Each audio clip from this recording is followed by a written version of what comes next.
She was crying and still cleaning the glass like nothing was wrong.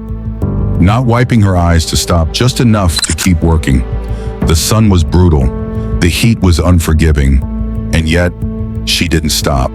Every stroke of that squeegee, every spray of that bottle, she kept going, like breaking down wasn't an option. And that's when a millionaire, walking out of that same building, suddenly stopped. He noticed something no one else did, not just the tears, but the way she was trying to hide them, while working twice as hard. And a question hit him, harder than anything else that day. Why would someone come to work every single day and cry while doing it? What could possibly be so heavy that even tears couldn't slow her down? That question is where this story begins. And where it goes next is something no one in that plaza could have predicted. Before we get into it, tell me in the comments, where are you watching this from right now? All right, let's begin.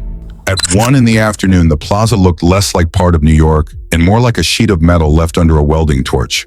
Sunlight poured down the polished faces of the towers and came back twice as hard, ricocheting off glass, steel, and pale stone until the whole square seemed to glow from the ground up.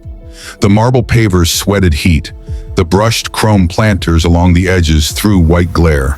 Every black town car that rolled past the curb carried a warped reflection of the tower above it. 60 stories of blue-tinted glass and money. People crossed the plaza fast. Office men with loosened ties and phones pressed to their ears. Women in fitted dresses and white sneakers carrying lunch salads in clear plastic bowls. Messengers, security contractors, delivery guys pushing carts of boxed water and dry cleaning. Nobody lingered in that heat unless they had no choice. Zara Morales had no choice. She stood at the front entrance of Callaway Tower in a faded navy maintenance shirt with her name stitched above the pocket in white thread already beginning to fray. Her pants were too thick for July. Her cheap work shoes had split at one edge near the sole, and every few minutes she shifted her weight because the pavement burned through rubber. A yellow utility bucket sat near the revolving doors. Next to it, a long-handled squeegee, a spray bottle of diluted solution, 2 gray towels, and a worn scraper with tape around the grip. The building's front glass rose in sheets so tall they reflected the sky like something holy and untouchable. But down at ground level, where fingerprints, dust, rain stains, and city grime collected, holiness meant nothing. Glass was still glass.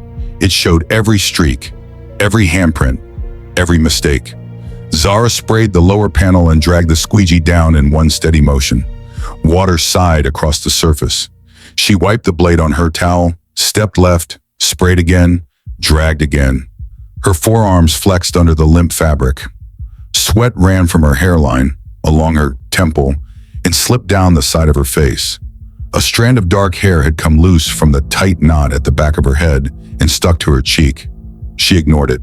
A gust of hot wind funneled between the buildings and slapped the wet glass with grit. She stopped, closed her eyes for half a second, and took a breath that did nothing to cool her. Then she got back to work. Inside the lobby, beyond the glass, the air looked different. Cooler. More expensive. Marble floors, a reception desk shaped like a slab of ice. Quiet security men in tailored suits. A wall installation made of moving light that shifted like water. People passed through the revolving doors and never once looked at the woman outside polishing their reflection. Zara bent, wrung out the towel, and reached up again. Her hands were rougher than they should have been at 32. The backs of them were browned by sun and cleaning chemicals. The knuckles were dry, the cuticles split.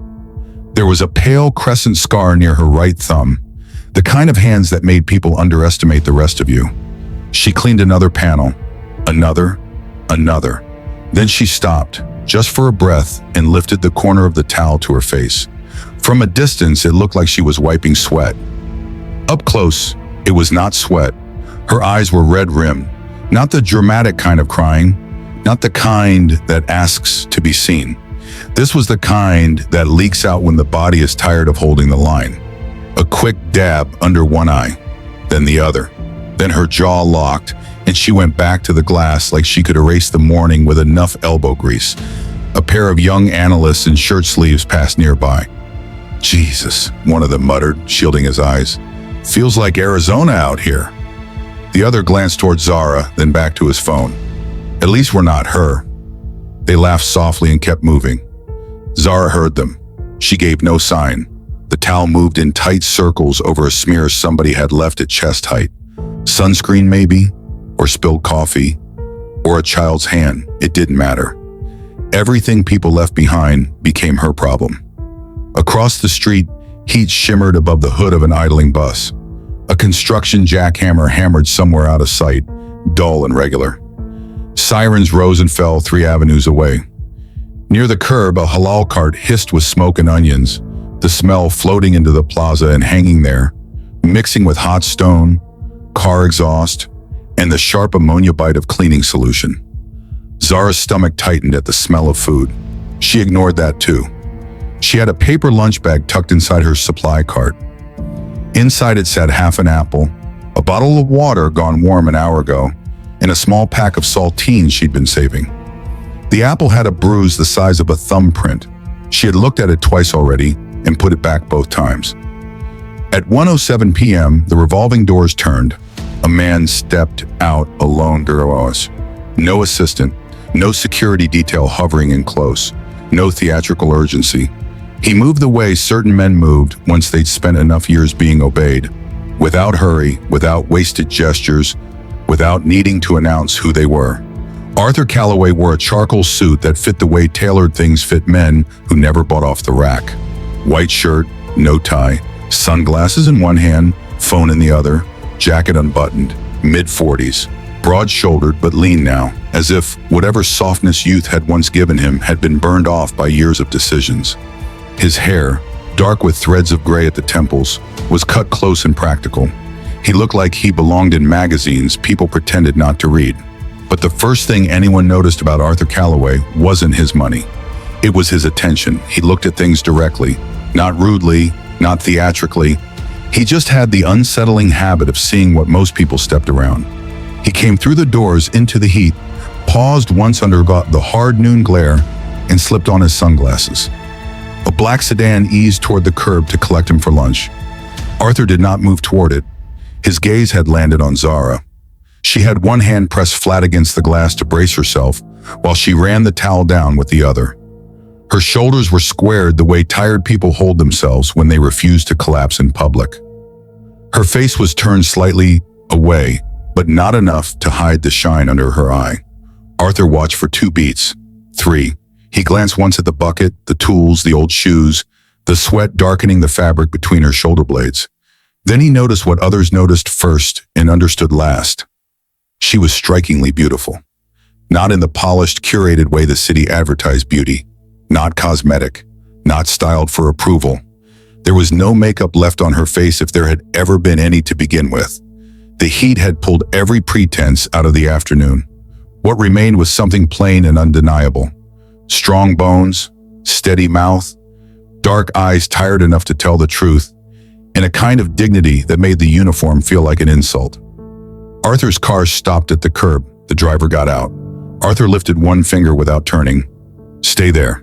The driver stayed. Zara sprayed another section of glass and kept working. She was aware of him now. Men like that had their own weather. She could feel when one stopped nearby. Usually it meant a complaint or impatience or some expensive voice asking why the door had a streak on it. She didn't look at him. Arthur stepped off the mat and into the white blaze of the plaza until he stood a few feet from her ladderless reach, close enough for the chemical smell to catch in the back of his throat. "You're cleaning in this?" he asked. His voice was low and even, educated but not soft. Zara finished the stroke she was on before answering. "Looks that way." Arthur's mouth shifted, almost a smile. Most people answered him faster. She sprayed the next panel. Up close, he could see the salt tracks the tears had left through the dust at her temples. He could also see she hated being caught weak. There was a hardness in the set of her jaw that said the worst thing you could do to her was feel sorry for her where she could see it. He took off the sunglasses. "You need a break," he said. She dragged the squeegee down. "Breaks at 2:30. That wasn't a suggestion from payroll. That made her glance at him, only for a second, just enough to confirm what she probably already suspected. Arthur Calloway. Owner's son turned something bigger. The kind of billionaire whose name ended up in business journals, labor disputes, charity galas, and lawsuits depending on who was speaking. His face had shown up enough times on the lobby screens and magazine covers for her to know it. Not know him, but know the type of power attached to him. She looked back to the glass. "I'm on the clock," she said. Arthur followed her eyes to the panel she was working on. "So am I." That got another look. There was no smirk on his face now, no little edge of rich man humor, just observation. People streamed around them, slowing without meaning to. Recognition moved through the plaza in the small ripples. A courier looked twice. A pair of interns coming out with iced coffees nudged each other. A man in a linen blazer actually stopped, pretended to check a text, and watched openly. Arthur did not care. He looked at the Guazdan, then at Zara's hands. "You've got a good rhythm."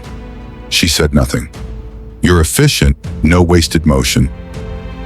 You favor the right arm when you're tired. You reclean corners other people would skip. You notice reflections. Means you see what the stain looks like from both sides." Zara stared at him now, unsure whether she was being mocked. He nodded toward the towel in her hand. That kind of discipline works in more places than a front entrance. A beat passed. Then Arthur asked, "You could have put that skill somewhere else. Why here?" The noise of the city seemed to pull back. Even the jackhammer somehow sounded farther away. Zara's first instinct was the one she developed over years in uniforms, in waiting rooms, and offices with laminated signs taped to the wall. Give the short answer, the safe answer, the answer that lets people move on. Because the truth took time, and time was expensive, and she'd learned early that strangers only asked poor people personal questions when they wanted a quick little dose of tragedy before lunch. "Because this is the job I got," she said. Arthur watched her. That was all. No fake sympathy, no nod meant to hurry her along, no glance at his phone. He just stood there in $1,000 shoes in brutal summer heat and waited like her answer had not reached the center of the thing. Something in Zara's throat tightened. She looked away first. A woman in heels brushed past and pulled the revolving door harder than necessary. The door spun. Cold air breathed out, then vanished. Arthur said, "That's not the reason." Zara's fingers tightened around the towel. Across the plaza, somebody laughed too loud. Silverware clinked against plates at the outdoor cafe under striped umbrellas. The smell of grilled meat drifted over again. Her stomach gave a small, humiliating twist. Arthur saw that too. He lowered his voice. "Why here?" Zara looked down at the bucket, at the gray water clouded with soap and dirt. Her reflection wavered in it, broken up by ripples. She was aware of the heat on the top of her head, the sweat cooling under her collar, the pulse at the base of her neck. More than that, she was aware of the people pretending not to listen. She hated that part most. Public pain always drew a crowd. "My mother's sick," she said. Arthur did not move. The words were flat, but once they were out, they changed the air between them. Zara swallowed and kept her eyes on the bucket. "She needs treatment." Her voice caught on the second word, then steadied by force. "A lot of it." Arthur waited. Zara gave a humorless breath that could not quite become a laugh. "Insurance where I work nights doesn't cover enough. Insurance here barely covers anything.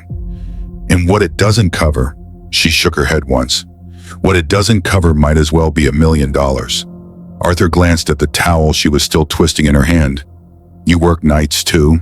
She nodded. "Where?" "A grocery warehouse in Queens, inventory and cleanup." She paused. 4 nights a week, sometimes 5. Arthur's expression changed very slightly. Not shock, arithmetic. "How much sleep are you getting?"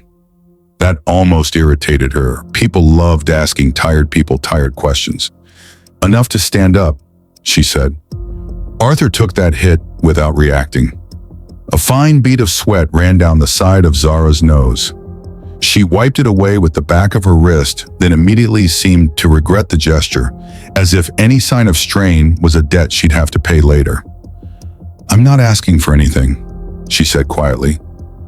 Arthur said, "I didn't say you were." She She nodded once, embarrassed by a thing she hadn't actually done. Now that the truth had started, it kept wanting to come. My mother used to work, Zara said. 2 jobs most years, seamstress during the day, elder aide at a residence home on weekends. She never sat down unless she had to. Then one winter she got tired and never got untired again. The plaza flickered in the reflected glass behind her. Suits, clouds, cabs, all sliding through her face. Doctors kept saying, maybe this, maybe that. More tests, more specialists, more time. Her voice grew rough. You know what time costs when somebody's sick? Every day has a price tag on it. Arthur held her gaze now. She needs medication, therapy, supplements, appointments, transportation, stuff the insurance clerk says isn't medically necessary from behind a computer screen. Zara looked off toward the avenue, jaw hardening. But when you're the one lifting her out of bed at 3 in the morning because she's too weak to make it to the bathroom, it all feels pretty necessary. A silence settled between them, not empty this time, heavy. A cyclist cut through the plaza and cursed at a pedestrian. Somewhere a phone rang with a bright pop song. The city kept going because the city always kept going. Arthur asked, "What's her name?" "Lucia." "How old is she?" 68. He nodded once. There it was. That detail that mattered to him more than the financial one. A senior. A woman worn down by labor, now living at the mercy of systems built to delay, and exhaust. Arthur had spent enough years around polished cruelty to recognize it in every harmless-sounding form. Zara realized she had said too much. She straightened, trying to pull herself back together before pity entered the conversation. "I shouldn't have." "No," Arthur said, gentle but firm. "You should have." She blinked. That almost did her in more than sympathy would have. A hot breeze lifted loose paper off a cafe table and sent it skating across the stone. Zara tucked the strand of hair behind her ear with damp fingers. She looked younger for half a second when she did that. Then the fatigue returned and put years back into her face. Arthur glanced toward the paper lunch bag tucked near her cart. "You eaten?" Zara followed his eyes and stiffened. "I'm fine. That wasn't what I asked." "Another beat," she said. "Not yet." Arthur nodded. "What time did you start?" "Here, 6. "And before that?" She hesitated. So he was right. "I got off the warehouse shift at 4:30, she said. "Took the train in, changed in the basement." The driver at the curb looked away respectfully, as if not hearing any of this. The interns with iced coffee had moved on. The man in the linen blazer remained at a distance, still pretending to text. A security guard inside the lobby kept glancing through the glass. Arthur asked, "How long has this been your schedule?" 8 months. That answer landed. 8 months of double shifts, interrupted sleep, commuter trains before dawn, skipped meals, and lifting another human being with a body already running on fumes. Arthur had seen startups built on less sacrifice. Zara looked at him with the first trace of defensive anger. "I know what this looks like." "What does it look like?" "Like I made bad choices." Arthur said nothing. "Like I should have had a better plan, better chewy, better timing, better luck." She gave a dry shake of the head. "Everybody's a strategist when they're standing next to somebody else's mess." Arthur slipped one hand into his pocket and studied her. "That what you think I'm doing?" She met his eyes. "I don't know what you're doing." For the first time, there was something close to fatigue in Arthur's face too. Older than his age. Deeper. "I'm trying to figure out why a woman who looks like she could run a company is cleaning my front doors in 100-degree heat and crying like the world hasn't left her another inch to stand on." The sentence hit her harder than she expected because it was too close, because it was spoken plainly, because no one had put it that way before. Zara looked back at the glass so he wouldn't see her face move. The reflection showed both of them now, the billionaire in tailored gray and the janitor in a sweat-darkened work shirt, side by side in the same pain, distorted by streaks she had not yet cleaned. For a moment, neither fit the story the city would have assigned them. When Zara spoke again, her voice came low and scraped raw. "My mother thinks I'm at one job." Arthur stayed quiet. "She knows I pick up extra hours. She doesn't know it's this much." Zara folded the towel carefully, buying herself a second. If she knew, she'd tell me to stop. She'd say no daughter of hers is supposed to wear herself down to keep somebody alive. A tiny smile flickered and died. Then she'd apologize for being sick. Arthur looked away toward the avenue, jaw tightening once. That too he recognized. The decent poor apologized for burdens they did not create. The indecent rich called survival inefficiency. Zara went on softer now, like she was talking more to the glass than to him. So I tell her I'm fine. I tell her I eat on time. I tell her the pills are covered. I tell her the landlord's patient. I tell her whatever gets her through the night. She pressed the heel of her hand against one eye. You do that enough, you start hearing yourself from across the room. Arthur asked, and what do you hear? She laughed once, and this time it hurt. A liar with a mop. No, he said. It came out so fast she actually looked at him. A daughter, Arthur said. There's a difference. The city noise rushed back in. Somewhere behind them, the revolving door turned again, and a gust of chilled air spilled over the threshold before the heat swallowed it. Zara's throat worked. She looked like she wanted to say something sharp to push him back, to restore the normal order of things where men in suits stayed in their lane and women with buckets stayed in theirs. Instead, she said nothing. Arthur's phone buzzed in his hand. He glanced at the screen, canceled whatever it was, and put it away. You said treatment, he said. That means doctors already know what they're dealing with. Zara hesitated, then nodded. She has the diagnosis? Yes. And the bills? Her mouth tightened. Yeah. Past due? Another pause. Some. How many is some? She let out a breath that sounded tired all the way down to the bone. Enough that I stopped opening certain envelopes unless I had the train fare home first. Arthur did not flinch. He had heard uglier sentences in cleaner rooms. A shadow passed over the plaza as a cloud drifted briefly across the sun. The relief lasted maybe 10 seconds. Then the light came back, brighter for the interruption. Zara lifted the squeegee again. I should get back to it. Arthur did not step aside at once. If someone helped, he said, would you take it? There it was, the dangerous question. Zara's entire body changed, not dramatically, just enough that the answer was visible before she spoke. Pride straightened her spine. Experience narrowed her eyes. Shame and anger and hope all collided and made her voice hard. I'm not a charity stop on your way to lunch. Arthur gave the slightest nod, as if that was the answer he'd hoped for. No, he said, you're not. He put the sunglasses back on. For a second, she thought that was it. The rich man had gotten his moral weather report for the day, and now he would climb into a cold car and disappear into a private dining room where nothing smelled like bleach. But Arthur remained where he was. He looked at the front of the tower, the glass, the reflected sun, the woman standing between the building and the blaze. Then he said, finish your shift, Ms. Morales. She frowned. How do you know my... He nodded toward the stitched name on her chest. Right. Finish your shift, he repeated, and eat the apple before it turns to cider in that bag. Despite everything, the corner of her mouth moved, just barely. Arthur saw it. He turned toward the curb. The driver was already opening the rear door, but Arthur stopped beside the car and looked back one more time.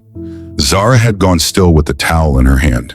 Not because she trusted him, not because she expected anything, because something about the exchange had unsettled the miserable logic of her day. For 8 months, every hour had led to the next in a chain of labor and bills and trains and pharmacy receipts. Men like Arthur existed somewhere above that weather. They did not step into it. He had stepped into it. Arthur held her gaze across the heat-struck stone. Then he got into the sedan and the door shut with a muted, expensive thud. The car pulled away from the curb and joined traffic. Zara stood there for a moment longer than she could afford. Then she picked up the spray bottle and went back to work. The sun had shifted just enough to throw a new angle across the entrance. Every streak showed now. Every missed edge. Every fingerprint hidden by earlier glare. She worked faster. The towel moved in firm strokes over the lower panels. She dropped to one knee to scrub a line of grime near the base seal where city soot settled like ash. Her shirt clung to her spine. Sweat ran down the back of her legs. Somewhere inside the building, lunch hour continued under conditioned air and low music. Outside, Zara Morales cleaned the front of a tower that did not know her. But now, from somewhere behind mirrored windows and executive floors and locked office doors, the tower had finally looked back. At 1:26 p.m., she stepped to the cart, reached into the paper bag, and took out the apple. The bruise had spread. She rubbed it on her sleeve anyway and bit into it, standing up. It was warm and mealy and sweeter than it had any right to be. She chewed slowly, looking at her own reflection in the glass she had just cleaned. Her eyes were still red. Her face was flushed from heat. Her uniform hung wrong. The city kept moving around her, sharp and indifferent. But there was something new in the silence after that conversation. Not relief. Relief was too expensive to feel early. Not hope, either. Hope could make fools out of people with overdue notices. It was something smaller, harder, a disturbance, the kind that comes before weather breaks. She took another bite of the apple and got back to work. High above, on one of the upper floors, behind a wall of tinted glass, Arthur Calloway had returned not to lunch, but to his private office. He stood near the window, with the city laid out beneath him in grids of money and strain and hidden desperation. From that height, Zara was only a moving point near the entrance, a flicker of navy cloth in a wash of white light. He watched her for a long time. Then he turned from the glass and reached for his phone. His face had gone still in the way it did when empathy hardened into action.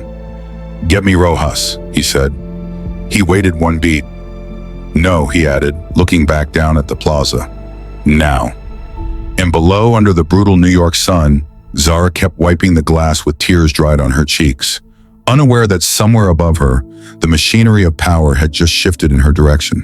Arthur Calloway's office sat high enough above Manhattan that weather looked like information. Clouds moved beneath him in broken white fleets. The East River flashed in strips between towers. Helicopters crossed the skyline at a distance, small and insect-like. Down below, traffic fed through the avenues in red and black veins. On clear days like this one, the city almost looked honest from up here. Orderly, geometric, under control. Arthur had lived long enough to know that was the lie height told. His office was large without trying to impress anyone.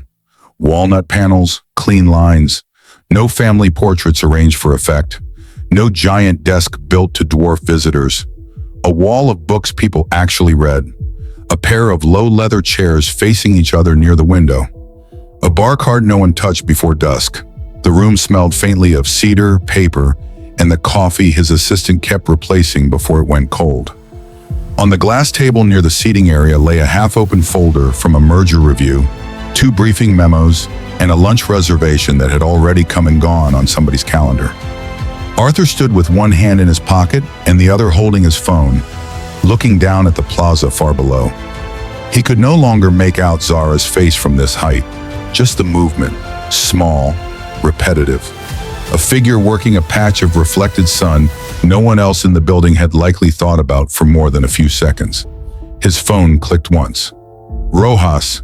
The voice was male, level, a little gravelly, with the clipped calm of someone who had spent years moving through other people's lives for a living.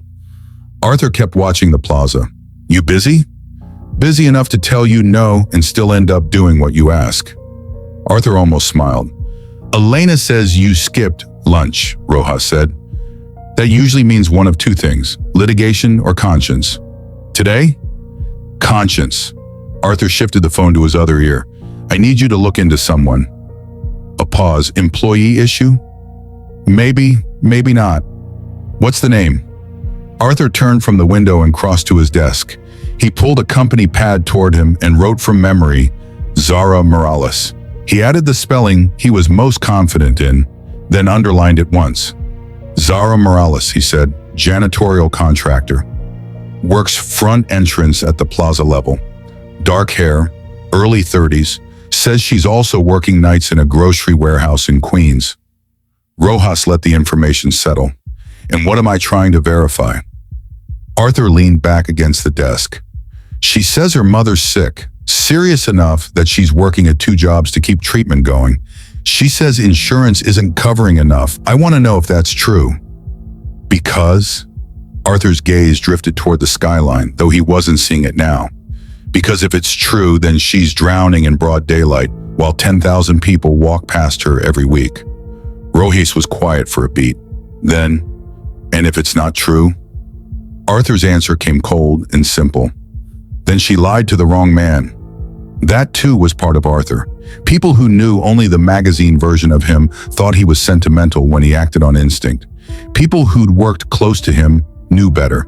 He had compassion, yes, but it was disciplined. Evidence first, then judgment, then action. He'd learned years ago that pity without rigor made a fool of the giver and a weapon of the receiver. Rojas said, "How fast?" "Today. That fast costs more. I'm not price sensitive." A dry breath on the other end of the line. "I know." Arthur set the pad aside. "I want everything relevant. Medical, if you can get it legally. Housing, employment, any history of fraud, lawsuits, evictions, criminal exposure. I don't need gossip. I need facts." "You always say that right before asking for the thing facts point to." Arthur's eyes narrowed with faint amusement. "Just bring me the facts." "Any particular reason this one got your attention?" Arthur looked out again, down through layers of glass and heat, and distance to the entrance where Zara had stood under the sun. "She was crying while she worked," he said. Rojas did not answer immediately. When he did, his voice had lost the edge of banter. "I'll call you when I have something." The line ended. Arthur placed the phone on the desk and stood still in the silence that followed. HVAC hummed above him. Somewhere outside the office, soft footsteps moved across carpet. A printer ran, a door clicked shut. The world of executive operations resumed around him as if he had not just redirected a private investigator toward the life of a woman nobody in the building's quarterly report would ever mention by name. He walked back to the window. Down below, Zara was gone from the front panels. Maybe around the side now. Maybe on break. Maybe on a train between one job and the next in her head already, before the first one had ended. Arthur knew something about hidden labor. Not from hardship, not in the simple way people romanticized it. He had never worked 2 jobs in his life, never cleaned glass in direct sun because medicine cost more than pride. That was not his biography, and he did not insult people by pretending it was. But he knew something about what institutions did to human beings once need enter the room. Delay them, document them, thin them out, make them prove pain in acceptable language. Make them repeat themselves to receptionists and claims adjusters and administrators with apologetic smiles and hard policies. He knew that machine well enough to hate it. His father had built half his empire by mastering systems like that. Not breaking the law, never crudely. Just learning exactly how much human strain a contract could absorb before it became somebody else's problem. Arthur had spent the better part of a decade trying to unlearn what legacy could make normal. A knock came at the office door. "Elena," he said. His assistant stepped in, carrying a slim tablet and a look that balanced concern with efficiency. Elena Park had worked for him 6 years and had long since stopped being impressed by his money. She was in her 40s, immaculate in dark trousers and a cream blouse with the sleeves rolled once at the wrist, her black hair pinned back, her glasses low on her nose. She noticed everything and wasted none of it. "You've moved the lunch," she said. "I know. You've also delayed the Zurich call by 40 minutes and ignored 2 texts from Garrison." "That sounds like a problem Garrison can survive." Elena studied him. "What happened downstairs?" Arthur gave her a look. "You heard. I work in a building full of glass, assistants, and cameras. Of course I heard." He said nothing. Elena walked farther in and rested the tablet against her hip. Someone from facilities already emailed to ask if there was an issue with the contractor. Arthur's head turned. "What kind of issue?" "The kind executives create by speaking to hourly workers in public." She held his gaze. "Do I need to put out a fire?" "No." "So there isn't a complaint?" "There shouldn't be." Elena nodded once, but her eyes stayed on him. "And the woman?" Arthur looked back toward the city. "I had Rojas start on it." That answer told her more than a longer one would have. Elena's expression softened by a degree. Then it was serious. "Yes," she hesitated, then said, "Do you want me to loop legal in if this touches benefits or vendor contracts?" "Not yet." "That means it probably will." Arthur let that sit. Elena glanced toward the window. You know what they're going to say if this becomes a thing. They can say it. They'll say you let one story override policy. Arthur turned back to her. One story is policy when it exposes what policy is doing. That landed between them. Elena gave the smallest nod of agreement before professionalism closed over it again. Fine, but when the board asks, I was never surprised. You're never surprised. That's why you keep me. She left, taking the administrative calm of the hallway with her. Arthur remained alone with the city. Rojas began where men like him always began, not with sentiment, but with records. His office was 12 blocks away, in a building no one looked up at twice. 5th floor, narrow hall, frosted door, no brass nameplate, just R. Investigations in black vinyl letters, peeling slightly at one corner. Inside, the place smelled like stale coffee, printer toner, and summer dust trapped in old blinds. Rafael Rojas had retired from the NYPD 9 years earlier and had immediately learned that the private sector paid better for patients than the city ever had. He was in his late 50s now, thick through the shoulders, with a face the sun had carved into plain lines and a way of sitting that suggested his body remembered old injuries better than he did. He wore no tie, ever. His white shirt sleeves were rolled past the forearms. His watch was old and practical. His desk was cluttered, but not disorganized. There was a difference. He read Arthur's message once, then again. Zara Morales, janitorial contractor. Mother sick. Verify today. Rojas had done uglier assignments, spouses, partners, embezzlers, quiet buyouts, asset trails that led through shell companies and bad marriages. This one looked simple on paper. Simple was often where life hid the knife. He started with the contracting company that serviced Callaway Tower. One call to a human resources contact who owed him 3 favors and still blamed him for helping her nephew avoid a felony charge in 2018. Another call to a payroll administrator in Long Island who loved rules until the right name moved through the room. By 2:35 p.m., Rojas had a personnel file. Morales, Zara L., age 32. Residential address, Jackson Heights, Queens. Emergency contact, Lucia Morales' mother. Same address. Employment classification. Part-time janitorial services. Contracted assignment. 6 days a week. Split shifts as needed. No disciplinary reports. No theft complaints. No attendance flags beyond one hospital-related emergency absence 3 months earlier. He read the attendance note twice. Employee left mid-shift after emergency call from family. Returned next day, requested extra hours following week. That fit. He dug further. A commercial database turned up utility accounts. Nothing alarming, no property ownership, no vehicles. Credit thin and battered but active. Several medical collection notices tied to the household. One landlord filing initiated, then withdrawn. Likely partial catch-up. No civil fraud cases. No criminal history for Zara. Minor traffic citation for expired registration on a car she no longer seemed to own. Lucia Morales took more work. Older records. Home health aid certification expired. Former employer, Skomanian's Assisted Living. Later terminated from a garment alteration shop after extended illness-related absence. Prescription records inaccessible without crossing lines. Rojas had no intention of crossing. But hospital billing entities? Those left traces. And there they were.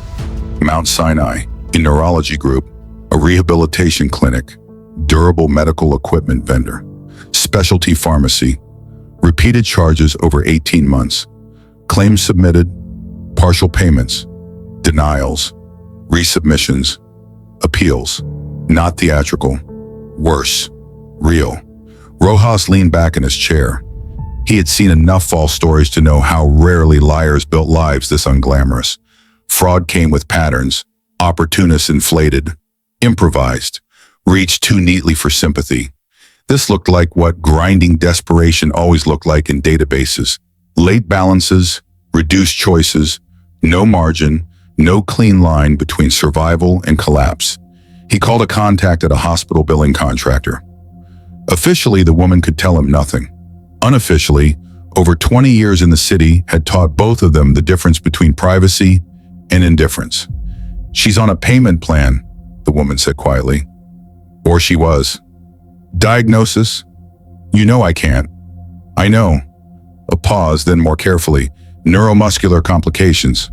Chronic, expensive, progressive without consistent support." Rojas stared at the sticky ring under his coffee mug. "Support meaning?" "Medication adherence, nutrition, physical assistance, follow-up care, probably adaptive equipment. You stop one leg of that stool, the whole thing gets ugly." "How ugly?" The woman inhaled through her teeth. "For someone older? Fast." He thanked her and hung up. For a minute he sat there with his fingers steepled over his mouth, looking at the personnel file and the billing abstractions and the fragile little architecture of one family's life laid out in institutional fragments. Then he opened a fresh notebook and wrote one line across the top. "Don't just prove the illness, prove the daughter." That was what Arthur would really want to know. Need did not always make saints. Sometimes it made thieves, sometimes performers, sometimes experts in moral leverage. Arthur's money attracted every form of practiced vulnerability there was. So Rojas put on his jacket, picked up his keys, and went outside. The sun had begun to tilt west by the time he reached Queens, but the heat still sat over the city like a hand that refused to lift. Jackson Heights was alive in the way wealthy districts rarely were. Noise layered over noise, life visible from the sidewalk, storefronts breathing into the street, grocers with pyramids of mangoes and limes out front, pharmacies, travel agencies, discount clothing stores, a botanica with candles in the window, kids weaving around adults on scooters, radios playing from behind metal grates, the smell of frying oil, detergent, old brick, cilantro, gasoline. Rojas parked half a block away from Zara's listed address and took the measure of the building before he ever walked toward it. 6 stories, faded tan brick, narrow windows with cheap blinds, security camera over the entrance, probably broken, mailboxes inside the vestibule, buzzer panel with handwritten labels and 3 kinds of ink. The kind of place where people stayed because moving cost more than suffering. He didn't go in, not yet. Instead, he stood across the street with an iced coffee sweating in his hand and watched the rhythms of the block. At 4:11 p.m., an older Dominican woman from the corner apartment came out carrying a folding shopping cart and slowly made her way toward the market. At 4:18, 2 kids came racing down the stoop and were yelled back by someone inside in Spanish. At 4:26, a grocery delivery man brought up bottled water in a bag from a pharmacy, then came down shaking his head about the stairs. At 4:41, Zara appeared. She wore the same navy work shirt from earlier, though now the back of it had dried in pale salt maps. She carried a plastic pharmacy bag, a paper sack from a small health food store, and what looked like takeout soup in a cardboard holder. Her shoulders were bent not from weakness, but from conservation, as if she had learned how to carry weight without spending extra movement on it.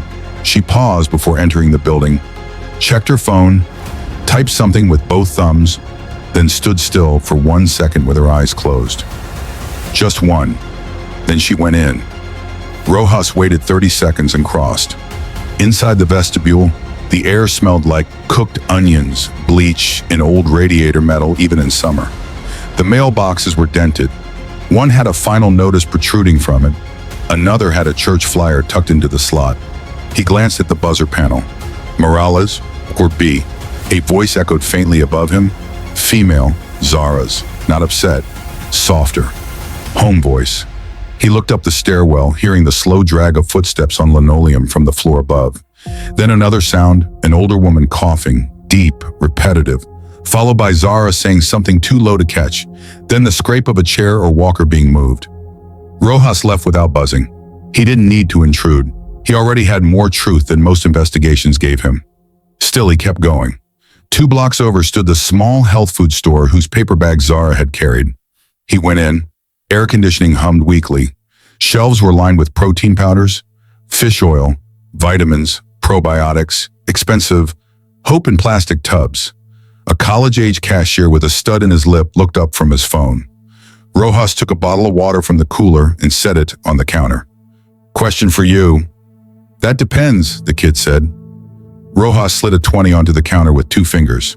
Woman comes in here, dark hair, 30s, usually tired. Buys the senior nutrition shakes, omega-3 capsules, maybe protein powder when she can swing it. The kid looked at the bill, then at Rojas, then shrugged. That's like half the neighborhood. Rojas nodded toward the receipt spool and loyalty tablet near the register. Bet she pays cash a lot, counts it first. The kid's face changed a little. Recognition. She buys singles, he said. Not full packs. How often? Couple times a week, maybe. Sometimes less. He lowered his voice instinctively. She always asks which one has the most protein for the lowest price. Rojas said nothing. The cashier glanced at the 20 again, then pushed it back. Keep it. Why? The kid shrugged. She's nice. Rojas took his water and left. By then the picture had shape, enough to report maybe, but not enough for what Arthur had really heard in that plaza. There was a quality to sacrifice you couldn't prove with receipts alone. You had to witness the choices. So he found the warehouse. The place sat in an industrial strip near the tracks, a squat concrete facility behind a chain-link fence with a loading dock and sodium lights that would bleach the world flat after sunset. Trucks idled by bay doors. Men in reflective vests moved pallets with electric jacks. The air smelled of cardboard, diesel, old produce, and heat trapped in asphalt. Rojas parked where he could see the employee entrance without being seen himself. At 6:52 p.m., Zara arrived. She had changed into dark warehouse pants and a gray t-shirt in the bathroom somewhere. Maybe on the subway, maybe at a station sink. Her hair was tied tighter now. She carried a plain backpack. No dinner in her hand, no coffee, no energy drink, nothing bought for herself. She badged in and disappeared inside. Rojas waited. He knew better than to make assumptions from a single shift. People skip meals for all kinds of reasons. Nerves, habits, pride, acid reflux, bad timing. But Arthur had specifically noticed hunger in the woman, and men like Arthur rarely misread bodies at that level. At 9:14 p.m., employees cycled out toward a picnic table near the fence for break. Smokers first, then the ones with foil-wrapped sandwiches and deli containers. 2 men passed around chips. A woman in steel-toe shoes opened a plastic tub of rice and chicken and ate standing. Zara came out last. She sat on the far end of the bench, away from the others, and pulled something from her backpack. Not food, a folded pharmacy receipt, then a small store receipt from the health food place, then a notebook.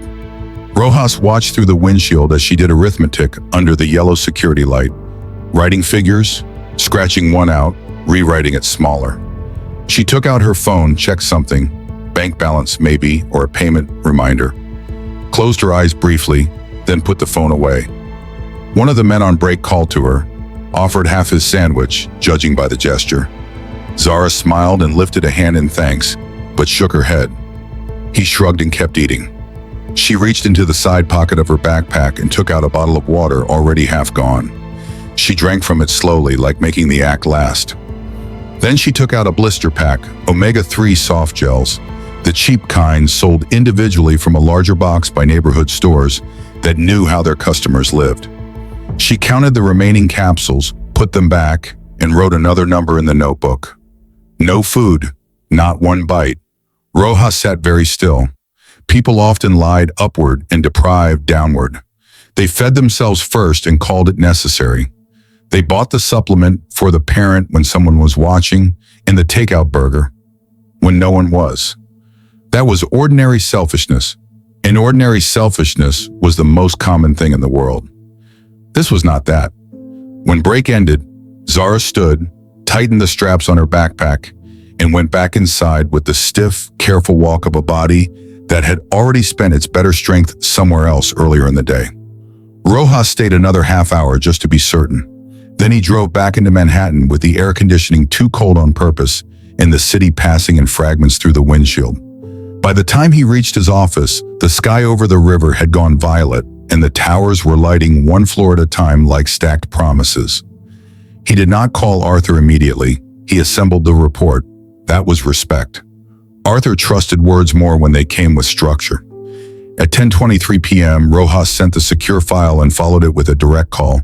Arthur answered on the first ring. "What do you have?" Rojas sat at his desk, report open, glasses low on his nose, though he never wore them in front of clients if he could help it. "She's clean," he said. Arthur said nothing. "She is who she says she is, 32, lives with her mother in Jackson Heights, no criminal record, no fraud indicators, thin credit, medical collections tied to the household. Vendor employment file is consistent, no behavioral issues, one documented emergency absence connected to family medical needs." Arthur moved somewhere on the other end of the line. Rojas could hear the room change around him, probably office to private seating area or window to desk. And the mother? Real illness, chronic, serious, expensive. I couldn't legally pull the exact diagnosis, but I got enough from billing patterns and a source close to the case to say this: the woman needs consistent treatment, nutrition support, and follow-up care. Without it, decline accelerates. Arthur's voice stayed level, but a harder note entered it. "How bad are the finances?" "Bad enough to be one disrupted month from collapse." A silence then. "And the daughter?" Rojas looked down at the last section of his report, though he no longer needed to read it. "She's doing exactly what she told you she was doing, maybe worse." Arthur waited. "I sat on the residence, saw her bring home pharmacy items, what looked like soup and nutritional supplements. Store clerk confirmed she buys high-protein items and omega-3s one at a time when she can afford them." He paused. "Then I watched her night shift." Arthur said quietly, "Go on." "She takes her break with receipts." The silence on the line deepened. No meal, no snacks, nothing. Other workers ate, she didn't. She spent the break balancing costs, prescription numbers, supplement costs, probably rent in transit. A coworker offered food. She refused. Arthur's breathing changed almost imperceptibly. Rojas added, "Because the truth deserved the exact weight of it. It did not read like pride. It read like math." Arthur went very still. Through the phone, Rojas could hear the faintest ambient hum. High office air, maybe traffic far below. Then nothing. When Arthur spoke again, his voice had dropped. "Say that again." Rojas leaned back in his chair. "It wasn't vanity, it wasn't appetite suppression, it wasn't performance. She is very clearly cutting herself out of the budget so her mother can stay in it." There it was, the line between sympathy and witness. Arthur did not answer for several seconds. Rojas knew him well enough not to interrupt whatever was happening in that silence. Arthur was not a man who cried openly, not even in private if it could be avoided. But he was a man who felt affront as a moral force. Certain facts did not make him sad, they made him exact. Finally, Arthur asked, "Any signs she's exaggerating for leverage?" "None." "Any reason to think she approached me deliberately?" "No. She didn't know who I was until I spoke to her. That's my read." Arthur exhaled slowly. Rojas heard a glass set down somewhere near the phone. Untouched drink, maybe. "There's one more thing," Rojas said. "What?" "I stood outside the apartment. Didn't go in. Didn't need to. You can hear enough through a queen stairwell." He rubbed the bridge of his nose. "The mother's weak, coughing, limited mobility. Zara's voice changes when she speaks to her." Arthur said nothing. "Gentler," Rojas said. The single word carried more evidence than the rest of the report. Arthur's reply came almost as a murmur. "All right." Rojas knew that tone. Decision made. "What are you going to do?" he asked. Arthur looked out over the city from his darkened office, where the lights of neighboring towers hung in the glass like separate constellations. Below him lay restaurants full of appetite, bars full of deals, apartments full of waste, and one rented room in Queens where a daughter was probably dividing pills and hope by the week. "Tomorrow," Arthur said, "I'm going downstairs." Rojas gave a rough half laugh. "You already did that." "No," Arthur said. "Tomorrow I go downstairs with something in my hand."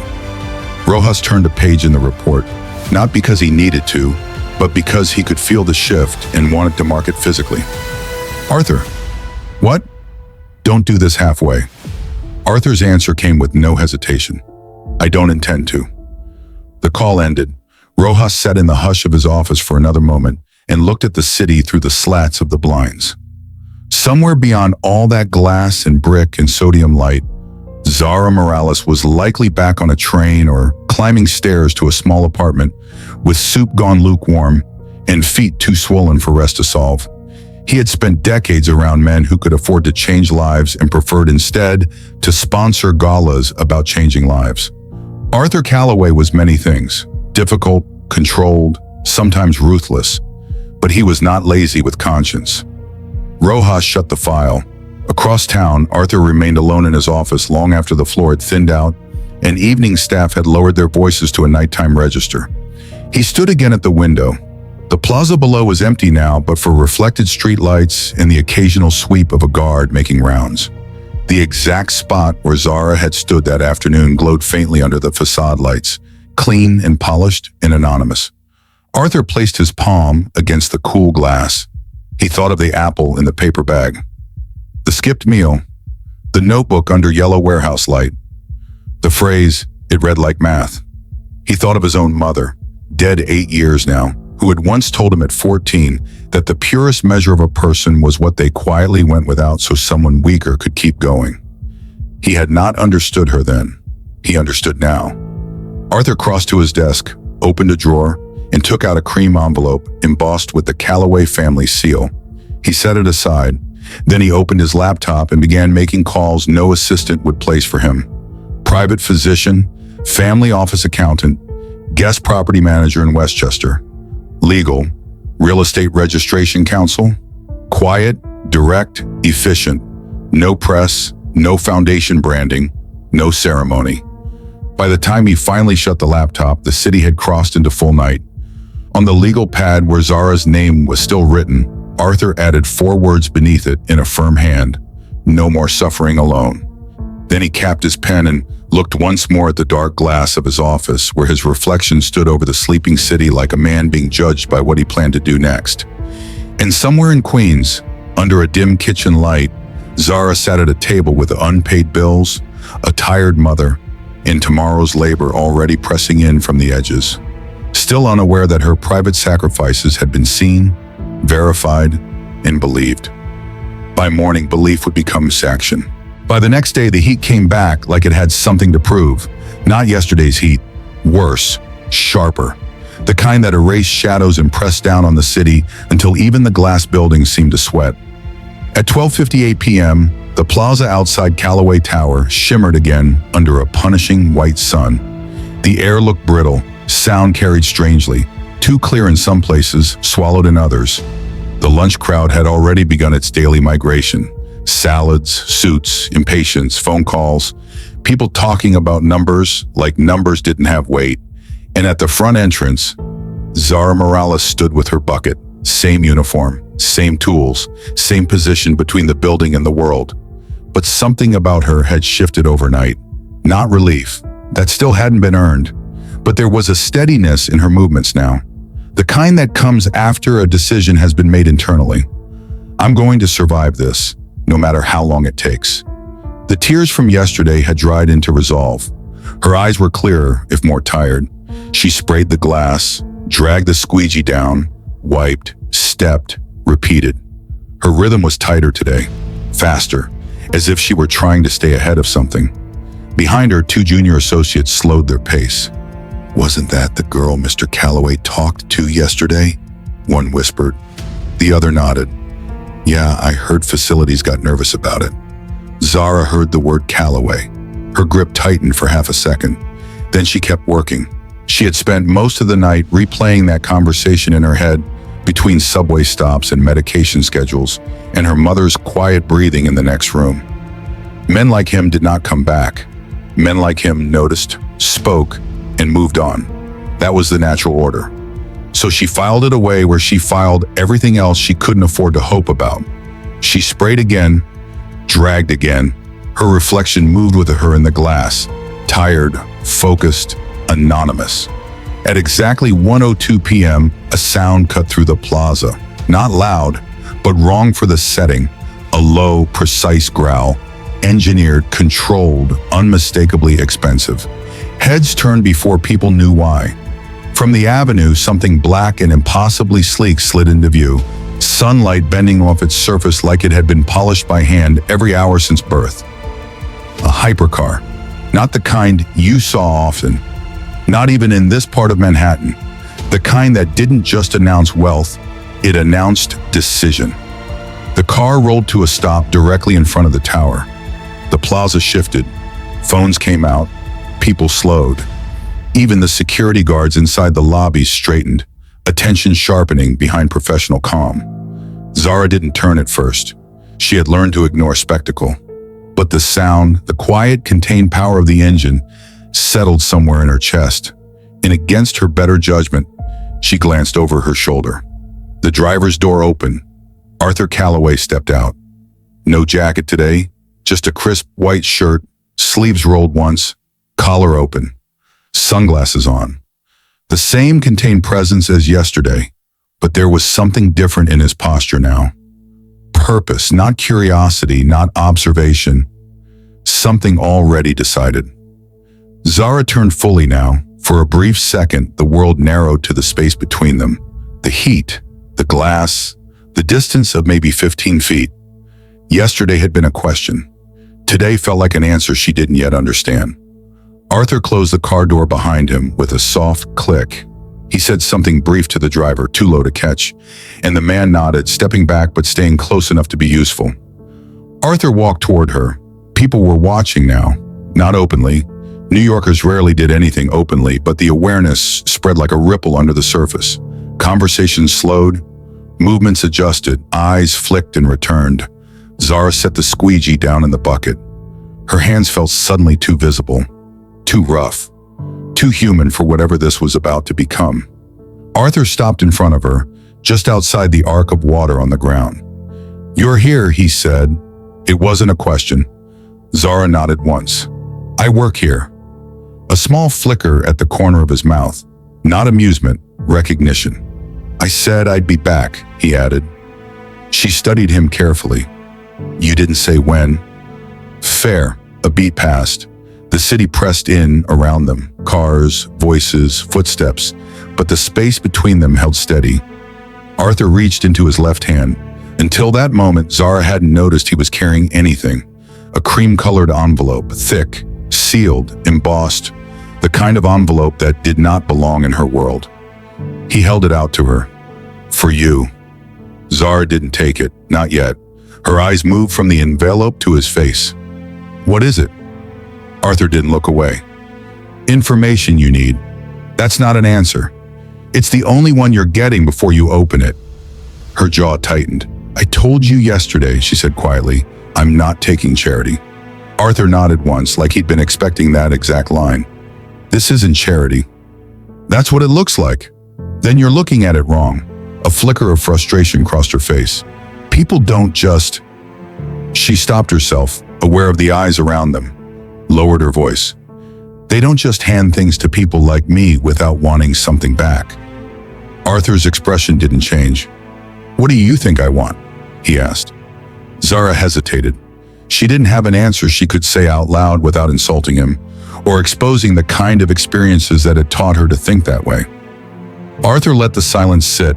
Then he stepped half a pace closer and lowered his voice just enough that the conversation became private again. "I had someone look into what you told me," he said. Zara's eyes sharpened immediately. "What?" "I verified it." A flash of anger, fast, protective. "You had no right." "You're right," Arthur cut in, calm. "I didn't." That stopped her. He continued, "But I also don't act on stories I haven't tested." Her breathing had changed, faster now, controlled, but only just. "And," she said. Arthur extended the envelope again. "And you should open it." Zara stared at it. The weight of it seemed disproportionate to its size. Something in her chest tightened, not hope, not yet, but the dangerous edge of it. "No," she said. Arthur didn't move. "I'm serious," she added. "If this is some kind of..." "It's not." "How do I know that?" "You don't." That landed harder than any reassurance would have. Because it was honest, because it didn't try to soften the risk. Zara swallowed. The plaza felt too bright now, too exposed.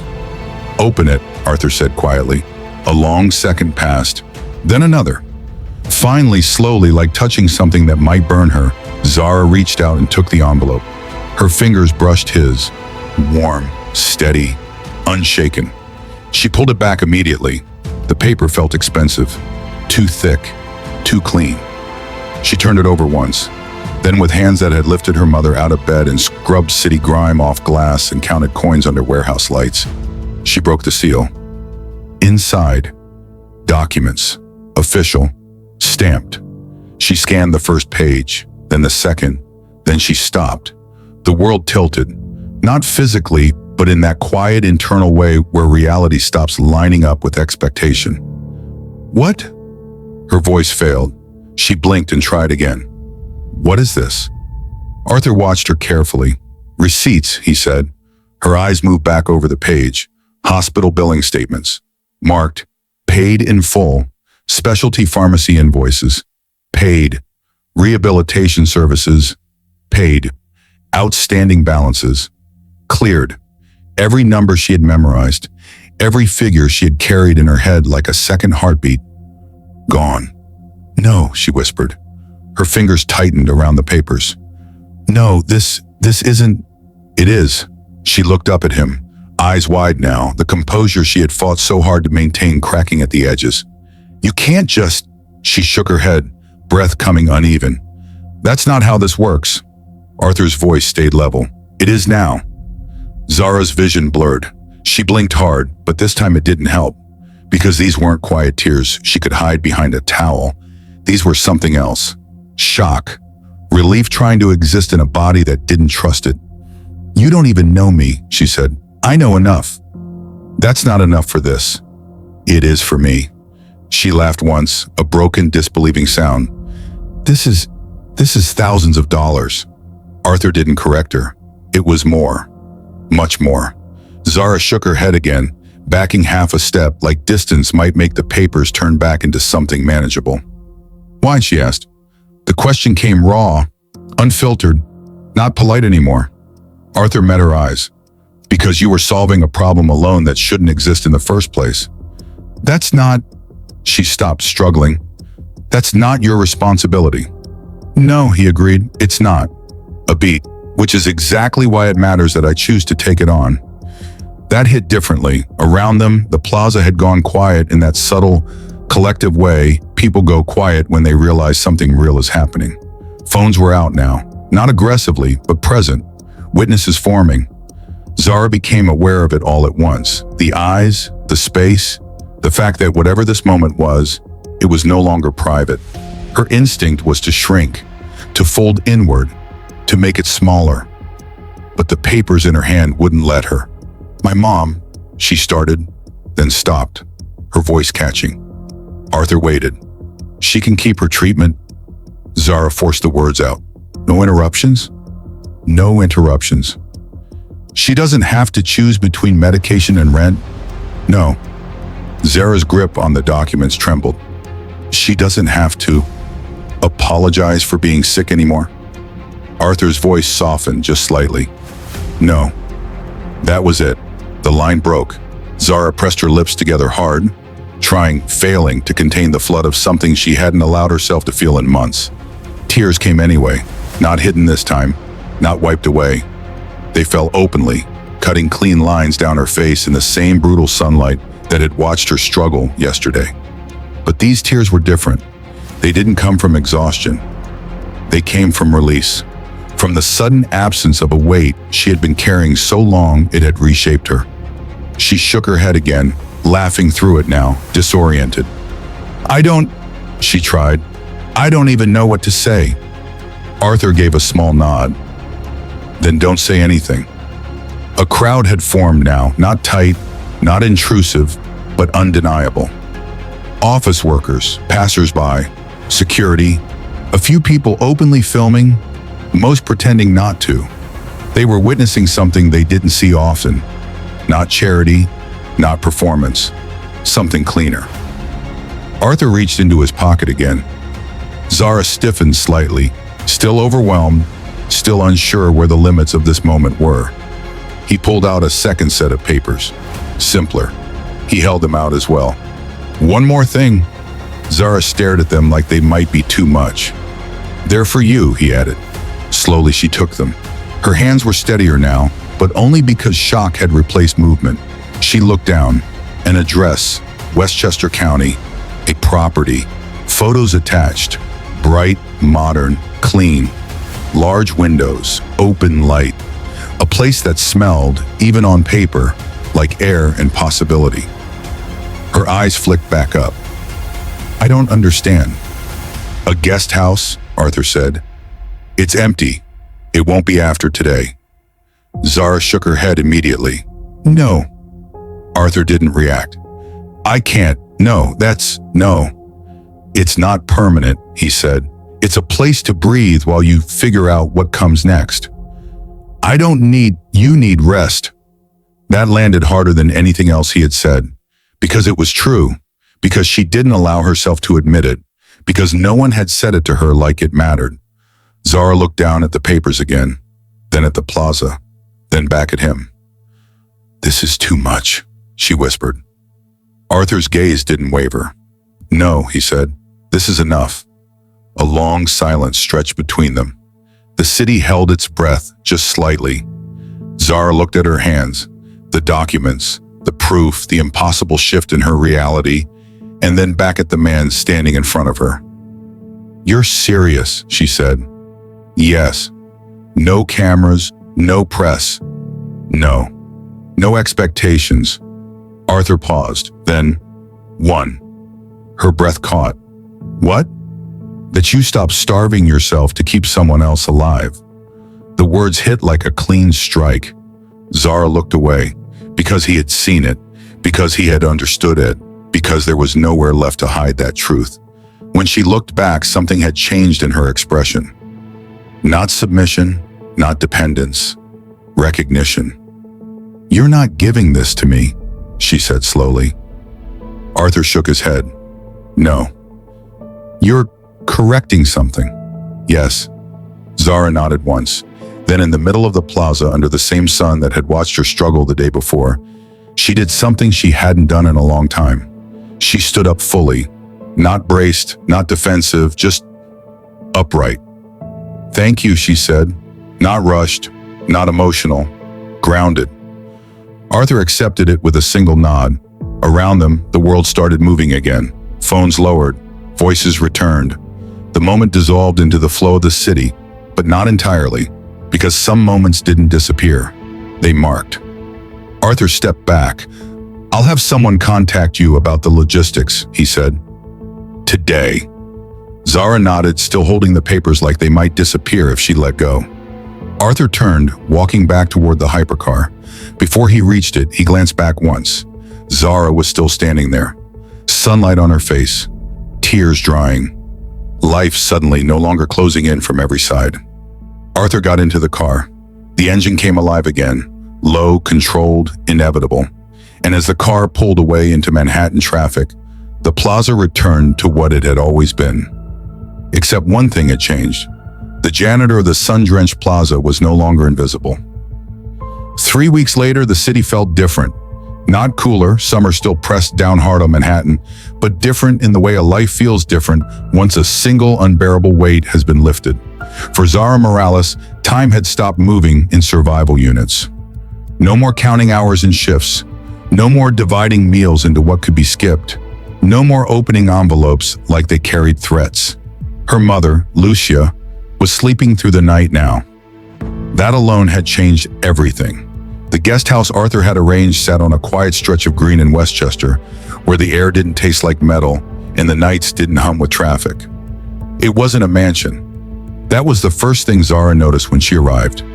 It was human. Sunlight came in wide through clean glass, floors that didn't creak, a kitchen that held space instead of clutter, a bedroom where her mother could rest without the sound of neighbors through the walls, a bathroom with handrails already installed, not as an afterthought but as a design.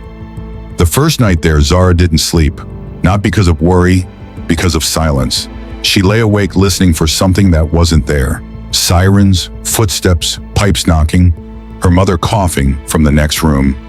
Instead, there was only air and the quiet rhythm of Lucia breathing. Zara had stood in the doorway at 3:00 a.m., watching her mother sleep under clean sheets. And for the first time in months, she didn't feel like she was holding something together by force. She felt like it might hold. Lucia Morales sat by the window that morning, sunlight warming her hands as she held a cup of coffee Zara had made. Her hair, once thick and dark, had thinned and silvered. Her body moved carefully, like every action had to be negotiated. But her eyes, sharp, observant, missed nothing. "You didn't tell me the whole truth," Lucia said. Zara froze halfway through wiping the kitchen counter. There it was, the moment she'd been avoiding. "I told you enough," Zara replied carefully. Lucia sipped her coffee, watching her daughter over the rim. "You told me a man helped," she said. "You didn't tell me how much." Zara turned back to the counter, buying herself a second. "It doesn't matter how much." Lucia shook her head gently. "It always matters how much." Silence settled between them. Not tense, but honest. Zara finally turned. "He paid everything," she said. Lucia didn't react right away. "Everything?" she repeated. Zara nodded. "The hospital, the pharmacy, the therapy, all of it." Lucia looked down at her hands. For a long time, she said nothing. Then, "That kind of help doesn't come without a reason." Zara stepped closer. "He didn't ask for anything." Lucia looked up. "That's not the same as not expecting something." Zara met her gaze. "He expects me to live," she said quietly. That answer settled something. Lucia leaned back slightly in her chair, studying her daughter, not as a child anymore, but as a woman who had crossed something difficult and come back changed. "And what do you expect?" Lucia asked.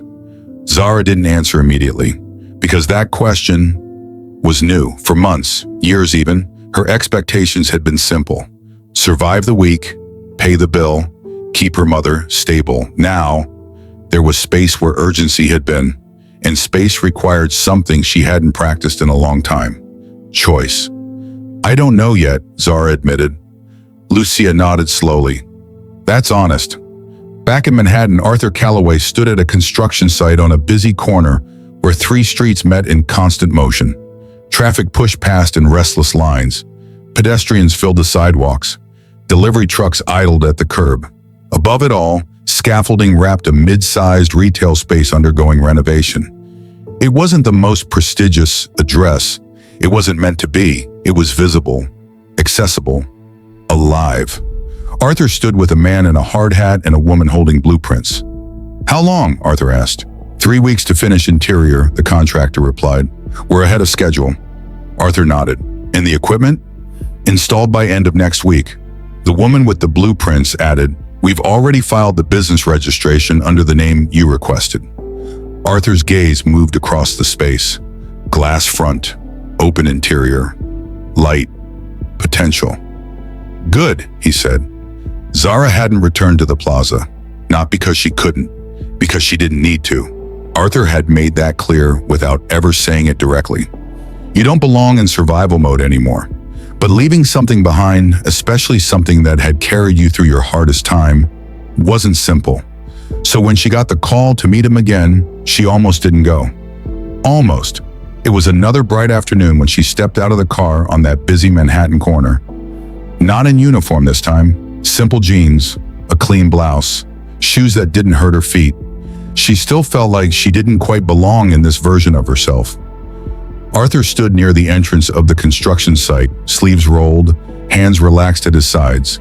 When he saw her, he gave a small nod. "You came." Zara crossed the sidewalk toward him. "You said it mattered." "It does." She glanced at the building. "What is this?" Arthur didn't answer right away. Instead, he gestured toward the entrance. "Walk with me." Inside, the space smelled like fresh paint, wood, and something new trying to take shape. Workers moved efficiently, installing counters, adjusting lighting, setting fixtures. The skeleton of something not yet finished, but already real. Zara stepped slowly across the floor, taking it in. "What am I looking at?" she asked.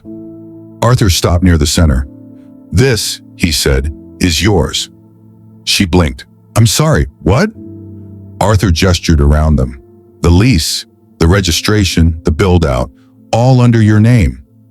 Zara stared at him, then at the space, then back at him. No, she said immediately. Arthur remained calm. Yes. No, I don't know anything about this. I don't run businesses, I clean them. Not anymore. Her breath quickened. This is too much, she said again, shaking her head. I told you. Arthur stepped closer, his voice firm but measured. I'm not giving you a handout. Zara stopped. He held her gaze. I'm investing in something I've already seen. She frowned. What? Discipline, integrity, work ethic under pressure. He nodded once. You built those before I ever met you. Zara looked down, overwhelmed. That doesn't mean I can run a place like this. It means you can learn. She let out a breath. This is a risk. Arthur nodded. Everything worth building is. Zara looked around again. The light, the space, the possibility. It felt unreal. I don't even know what this is supposed to be, she admitted. Arthur's expression softened just slightly. A coffee shop, he said. She almost laughed. A coffee shop. Boutique, he added. High quality, community-focused. A place people come back to. Zara shook her head in disbelief. You think I can do that? Arthur didn't hesitate. I think you've been doing harder things for less reward. That landed hard, because it was true. Because nothing in this space was as difficult as what she had already survived. Zara walked slowly toward the front glass, looked out at the street, people moving, life happening. For the first time, she wasn't on the outside of it. She was part of it. You're not giving me this, she said quietly. Arthur shook his head. No. She turned back to him. You're giving me a chance. Yes. A long silence. Then Zara nodded. Not small, not uncertain, a real decision. "'Kay," she said. Arthur's eyes sharpened slightly. "'Kay." She met his gaze. "I'll build it." That was the moment. Not when he paid the bills, not when he handed her the house. This, the moment she chose to step into something she hadn't believed she deserved. Arthur extended his hand. Zara looked at it, then took it. Her grip was firm, grounded, earned. "I'm not going to waste this," she said. Arthur nodded once. "I know." Outside, the city moved the same as it always had, but inside that space, a foundation had been laid. Not in concrete, in character. And for the first time in her life, Zara Morales wasn't just surviving the system. She was about to build something inside it. 2 years later, the light hit differently. Not because the sun had changed, but because Zara Morales no longer had to stand in it just to survive. At 8:12 a.m., the corner of Lexington and 54th was already awake, not frantic, not rushed, alive. People moved with purpose, but not desperation. Morning traffic hummed steady. A delivery van idled at the curb. The smell of fresh bread and roasted coffee beans drifted out onto the sidewalk, warm and inviting, cutting clean through the usual city mix of exhaust and impatience. Above the glass entrance, a simple sign read, Morales Coffee, no slogan, no corporate branding, just a name. Inside, the space Arthur had handed over as possibility had become something real. Sunlight poured through wide front windows, landing across polished wood counters and soft, clean surfaces. Plants hung near the glass, catching light. The walls held framed black and white photos, hands at work, cups mid-pour, quiet moments of labor and care. Not decoration, recognition. Behind the counter, movement was precise but calm. Orders called, milk steamed, cups set down, laughter, real, unforced, cut through the low hum of conversation. This place didn't rush people out. It let them arrive. Zara stood behind the counter, sleeves rolled, apron tied clean at her waist. She moved like someone who had earned her rhythm. Not hurried, not uncertain. Each motion deliberate, efficient, controlled, but different from before. Back at the plaza, her rhythm had been about endurance. Here, it was about ownership. She greeted a regular by name. "Morning, Mr. Klein, same as yesterday?" The older man smiled. "You remember everything, don't you?" Zara gave a small shrug. "Only what matters." She turned, called the order, poured the shot herself. Her hands, still strong, still marked by work, no longer carried the same strain. They carried skill now, and something else. Pride. Near the window, Lucia Morales sat at a small table with a cup of coffee in both hands. Her posture was still careful, her movements measured, but she was stronger. Color had returned to her face. Her breathing was steady, not perfect, but no longer fragile. She watched her daughter move through the space like someone witnessing something she had once feared she would never live to see. A woman at the next table leaned over slightly. "Is that your daughter?" she asked. Lucia smiled. "Yes." The woman nodded toward the counter. "She runs this place like she's been doing it her whole life." Lucia's smile deepened, quiet and full. "She has," she said. Behind the counter, Zara caught her mother's eye. For a brief moment, everything else faded. No customers, no orders, no noise. Just that look. A lifetime compressed into one shared understanding. "We made it." Zara gave a small nod. Lucia returned it. That was enough. At 8:47 a.m., the door opened again. No one turned immediately. Not because the man who entered wasn't recognizable, but because this place didn't react to status the way the outside world did. Arthur Calloway stepped inside. No suit today, dark jeans, simple jacket, no announcement, no presence forced into the room. Just a man walking into a coffee shop. Still, a few people noticed.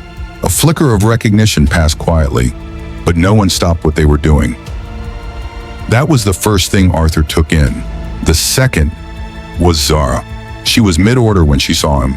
Her movement paused, just for a second. Then she finished the pour, set the cup down, handed it off. "Have a good one." Only then did she step away from the counter. Arthur approached slowly. No rush, no expectation. When they stood face to face again, the space between them felt different. 2 years ago, it had been distance, power, uncertainty. Now it was something else. Recognition, respect. Zara folded her hands loosely in front of her apron. "You found the place," she said. Arthur glanced around once.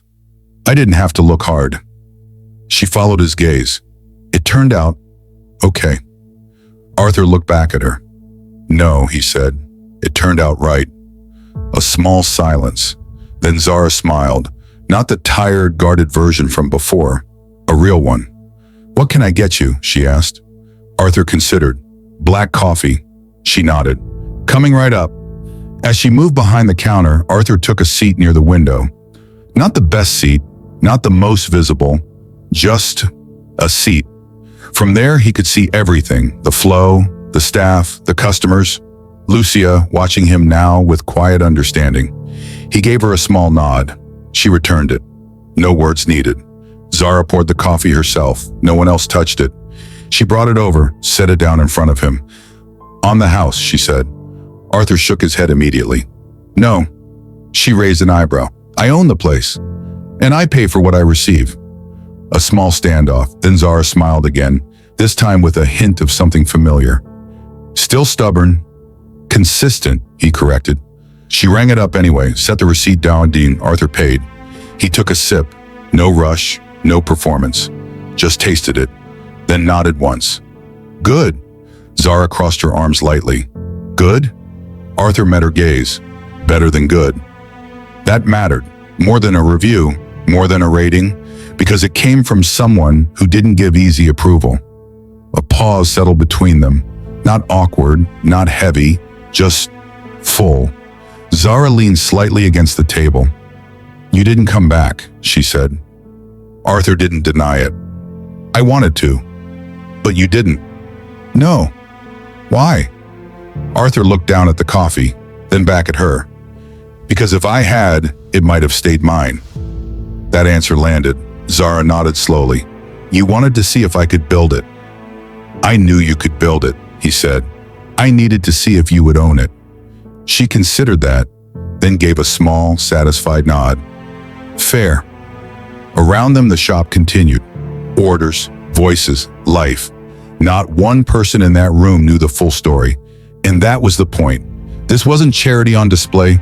This was dignity, rebuilt quietly. Zara glanced toward the counter, then back at Arthur. I hired 6 people, she said. He raised an eyebrow. Local, he nodded. Good. 2 of them remind me of me. Arthur's expression sharpened slightly. And what do you do about that? Zara didn't hesitate. I don't let them starve.